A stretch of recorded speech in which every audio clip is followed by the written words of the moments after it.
All right, internet world, we're back in the garage. Got a lot of changes, a lot of stuff done. So the flooring subframe of the bed is all finished up. The sides are all welded up. 1, 2, 3. The wall is all extra holes, and then all these kinds of weird holes from God only knows what of people doing stuff. And the fender flares are initially welded up, a little bit of grinding. All the rear holes back here are done, and then of course all that stuff too on the same side as well as the fender. And then lights are in. Crown Vic bulbs are all back inside of there, so I got the Crown Vic tail lights all modified in and nice and tight and stuff, so tail lights and turn signals and stuff work.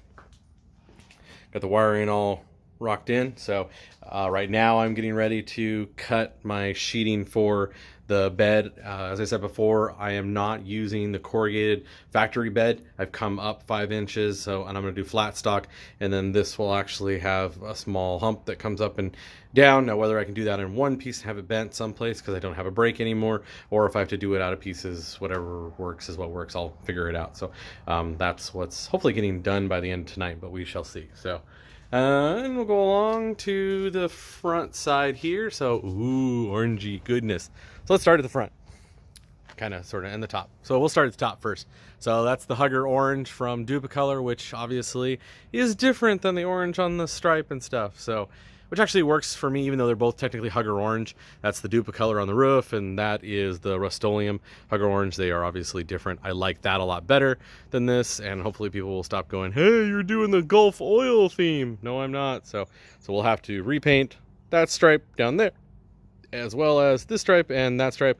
That stripe is most definitely going to be made wider. It just doesn't look right to me being so narrow, so I'll have to make it nice and wide. The grill is all in, painted with the correct Hugger orange with black inserts. I made a custom front bumper from the rock guard. I just filled in the center, got like, hey, that looks really nice, so I decided to bang it out, and I think it looks pretty good personally. Anybody else doesn't like it? I don't really care. So, and I'll get the turn signals all mounted in and stuff up here too. I was going to do them down on that thing, but I don't think they're going to look right that way. And besides, with this year, with the 72 bumper, it has the spot for the lights there, the big goofy gap. So I think that'll look dorky if I don't have something right there. So we'll have to put something in. So yeah, we'll get it all lined up. Hood on, engine on. Oh, let's see. I also got everything almost buttoned up in here. I just got to put the door panels on, paint the inner doors, but otherwise the dash is all in. So that's the finished dash piece. I think it looks really nice. It's a factory filling piece, and then it's hard to see even. Well, it's my extra piece back in there, and that, yeah, the carpet or matting from the Crown Vic is back in. Dash and stuff is all in. AC, cruise control, everything's all in there. Seats, race seats are all mounted in. The factory Crown Vic seats are mounted to exactly where they were on the truck. Window in here's all painted. Obviously, you got to do a headliner. I have the original cardboard stuff, so I'm not sure if I'm going to recover it or what I'm going to do with it. We'll figure that out later. I got to get this back together because it's got to be my daily driver for the new job. So, and here's the orange. Ooh.